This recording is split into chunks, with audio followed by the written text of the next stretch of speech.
The real truth in fantasy is that defenses do matter. I have, you have, we all have single-handedly won weeks by starting the right defense or lost by starting the wrong one. In this video, I will give you my entire rankings of defenses so you know exactly who to start and sit with the ceiling and floor of all these defenses so you know what you're getting yourself into, starting with the Los Angeles Chargers in the S tier. Guys, make sure to hit that like button if you appreciate this video. It helps me so much as a creator. So even if you're just passing by, I would really appreciate you. This team here gets a very good matchup against the Tennessee Titans. We know week after week, this is a defense and an offense that we want to be targeting. The Tennessee Titans are allowing the #1 most points to opposing defenses. They have a very high floor at 8 fantasy points for me and a ceiling over 12. Next up, we have the Los Angeles Rams, also in the S tier, getting one against the New Orleans Saints. This defense hasn't been as negative as people expect because there isn't a ton of interceptions being thrown. But with the carousel of quarterbacks coming in, a lot of new schemes, this team doesn't even know what they're really doing. They are not in playoff contention. They are not winning games. And the Rams defense themselves, very good internal unit. They have been stopping wide receivers. They have been doing everything they need to do. If you look at the numbers here, sacks, interceptions, they have a floor of 7.8 right next to the Rams at 8 and a ceiling of 11.9. Next up, we have the Detroit Lions, a team that I picked up myself to get in this week, getting one against the Minnesota Vikings. Now, we do potentially have JJ McCarthy coming back into this matchup.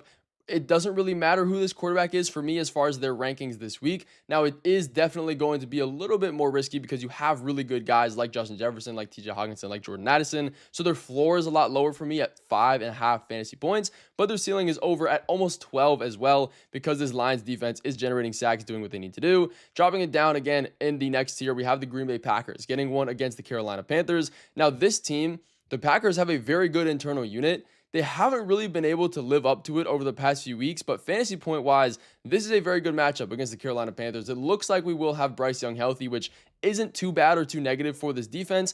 With their defensive line and the offensive line of the Carolina Panthers, though, 7.7 fantasy point floor for me and a ceiling of about 11.5 fantasy points. Next up, we have the Denver Broncos against the Houston Texans. We know the Denver Broncos defense is very, very good. If we don't have Pat Surtain playing, which it looks like we won't, this defense is going to be a little bit more risky. I have their floor down at 6.5 fantasy points because of that. But we know the Houston Texans, the way you get points on them, for fantasy at least, is you sack. I mean, this team, just their offensive line is absolutely terrible. It's built of Swiss cheese. So this defensive line for the Denver Broncos can definitely generate sacks. They've been able to do it all year. This is where the bread and butter is going to be for them. Next up, we have the Seattle Seahawks getting one against the Washington Commanders.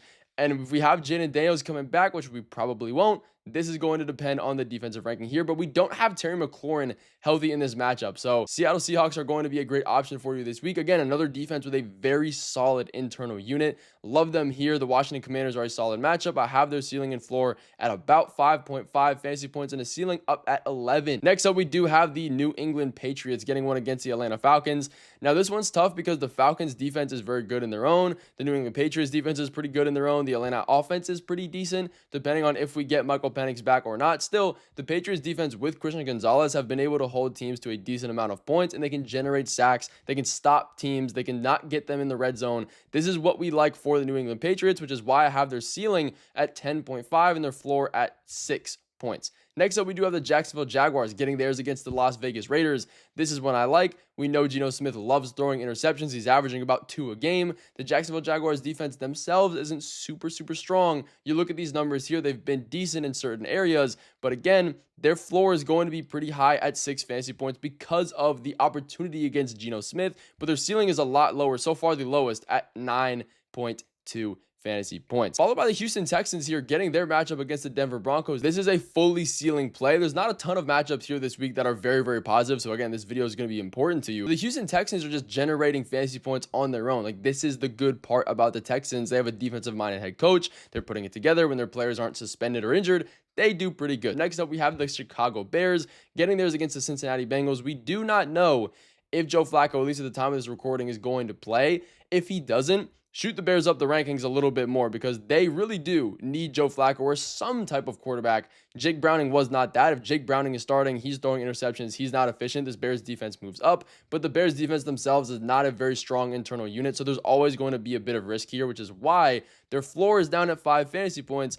But if there's no Joe Flacco, if all things go right, their ceiling is at 10.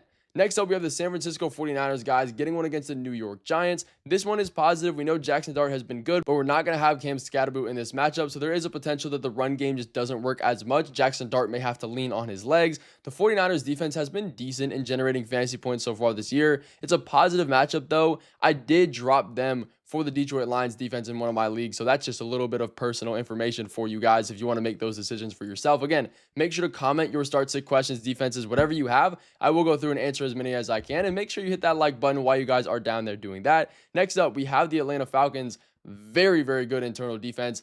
Very unfortunate matchup here against the New England Patriots. Drake May is absolutely cooking right now. Stephon Diggs is questionable. If he is out, the Atlanta Falcons are going to move up a few spots in my rankings. And you can also go with the New York Giants getting theirs against the San Francisco 49ers. Their quarterback play has not looked amazing, even with George Kittle healthy, Juwan Jennings healthy, whatever wide receivers or pass catchers they have. The Giants defense can be decent. Their defensive line has been holding up. If they can learn to tackle and just do their thing, it is positive. Next up, we do have the Indianapolis Colts getting one against the Pittsburgh Steelers. This defense, the Steelers themselves have been generating a decent amount of offense, but I don't trust it to be a week-to-week thing. The Indianapolis Colts are a pretty solid defense in their own. They're really good at stopping the number one wide receiver, so if they can just eliminate DK from this matchup, who else do you really have? Calvin Austin is going to be there. We know Aaron Rodgers loves to target the tight ends. I like it here. And speaking of matchups here, I want to leave you with the best kickers with the best matchups you can possibly still get on your waiver wire. Number one is going to be Cameron Dicker. Again, Tennessee Titans.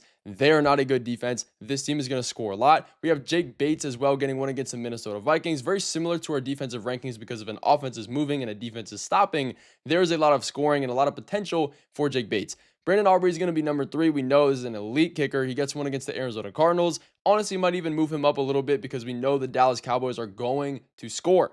That is not a problem. The Arizona defense has been washy here and there. He is still a top guy, just like Jason Myers getting his against the Washington Commanders. This defense has not been amazing. I am a Commanders fan. I can speak on this. We also know that the Seattle Seahawks might not always score in the red zone when they do get there, which is good for kickers. You don't always want a very, very good offense that scores every time because you don't get 3 fantasy points for kicking an extra point after a touchdown. Next up, we have Harrison Butker.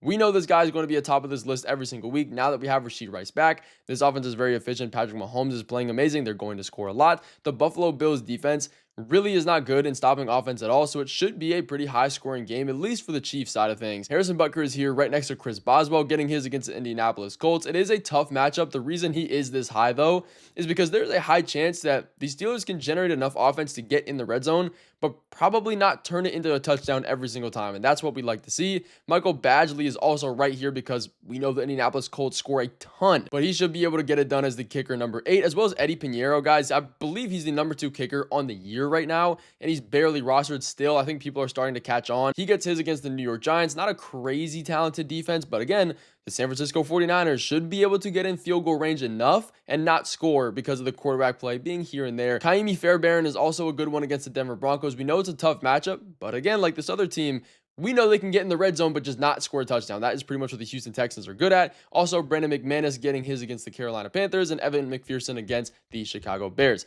if we do have Joe Flacco healthy. That's going to finish out this video, though. Thank you guys so much for watching. I will see you in the next ones coming very soon. All glory to the man above.